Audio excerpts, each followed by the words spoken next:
Fala galera, nesse vídeo eu vou falar dos tipos de resina para artesanato e falar um pouco mais sobre a resina epóxi, a resina que eu uso para trabalhar. Vou te passar algumas informações extras sobre ela, beleza? Então bora lá!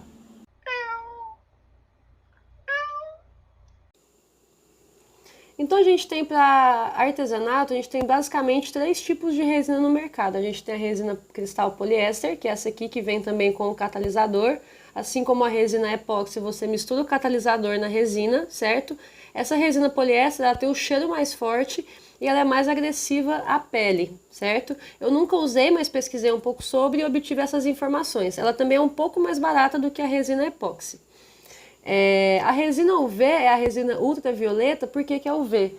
Porque ela seca, ela cura com aquela luz ultravioleta, aquela luz azulada, roxa, a mesma de usar para fazer unha em gel, que a moça põe aquela luzinha em cima da unha para secar, é o mesmo princípio. Então esse potinho aqui, ele é um pouco menor, aqui não dá para ter a proporção porque eu aumentei a foto, mas ele vem em bisnaguinhas menores, então ficaria muito caro para fazer uma peça grande. Então essa aqui não é recomendada para fazer peças grandes, ela é mais cara e vem menos.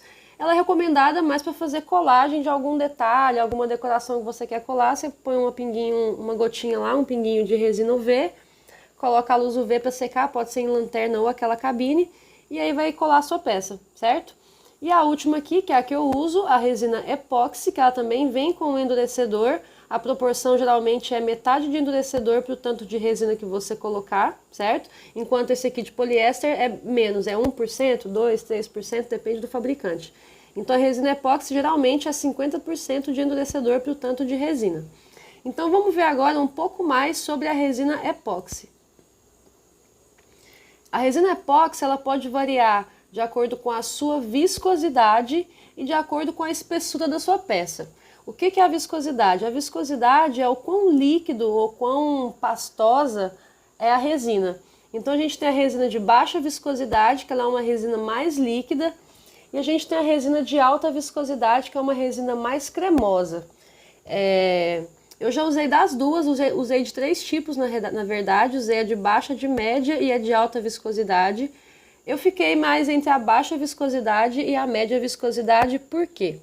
A baixa viscosidade, por ela ser mais líquida, ela tem o benefício de entrar melhor no molde. Então, se é um molde com mais detalhes, como ela é mais líquida, ela vai entrar melhor ali no molde e ficar mais bem feita a sua peça final, certo? Por ser mais líquida também, é uma facilidade na hora de homogeneizar, fica mais fácil, né? O catalisador é bem líquido e a resina ela é um pouco mais viscosa. Mas a baixa viscosidade ela é bem líquida ainda assim e é mais fácil de homogeneizar. Uma desvantagem da baixa viscosidade, não bem uma desvantagem, mas uma característica dela, é que a decoração tende a depositar no fundo do molde. Então se você colocar um glitter, colocar alguma decoração assim, ela vai acabar depositando no fundo do molde, certo? Não vai ficar dispersa ali no meio da resina. O que pode ser solucionado trabalhando em camadas, certo? Já de alta viscosidade, por ela ser mais grossa, mais cremosa, assim, ela parece talvez uma pasta de amendoim transparente, alguma coisa assim.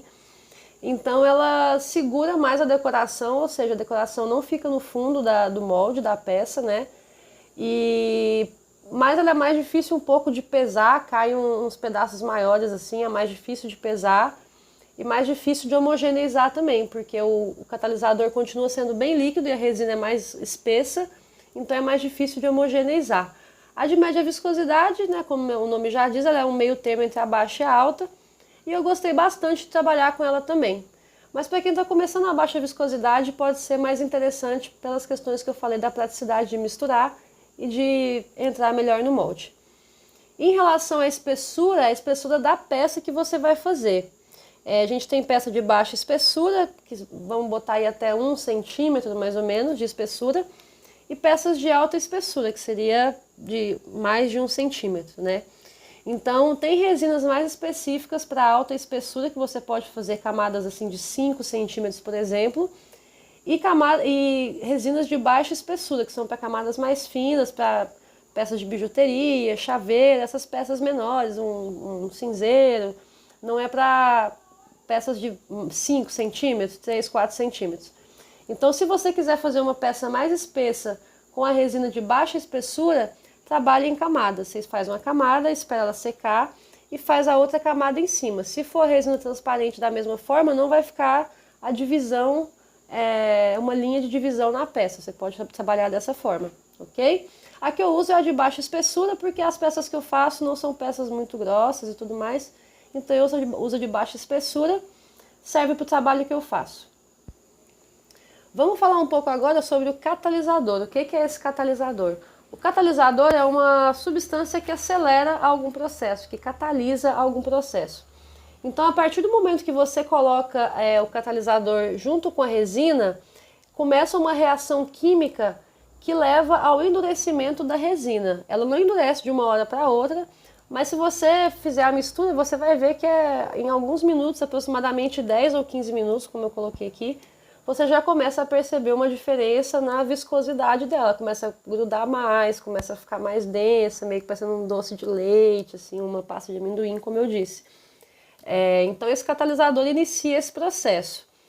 E essa reação de catalisar, de endurecer a resina, ela libera calor.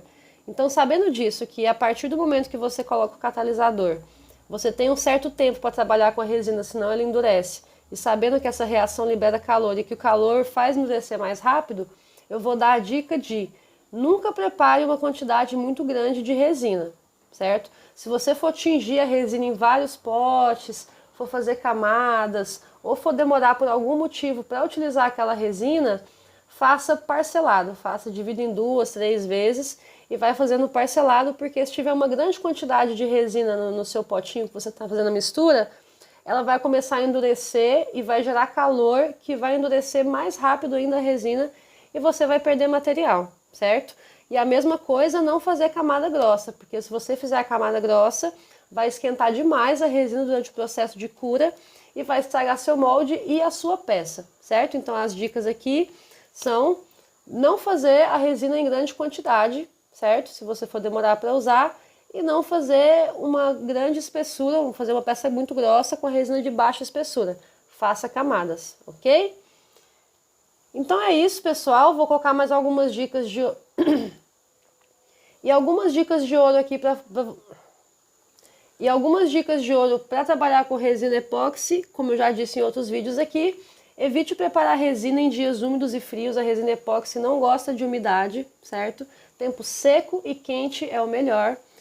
Na hora da pesagem, utilize balança de precisão para você respeitar bem a proporção de peso entre o catalisador e a resina, porque senão pode dar errado também, se você não respeitar a porcentagem do que o fabricante indica. Como eu já disse, não prepare muita resina de uma vez, ela pode endurecer e você perder material. E trabalhe em camadas para peças que vão ser mais grossas, mais espessas, certo? Então é isso, pessoal. Espero que essas dicas tenham sido úteis para vocês. E se liga aí para mais vídeos sobre artesanato em resina epóxi. Valeu, fui!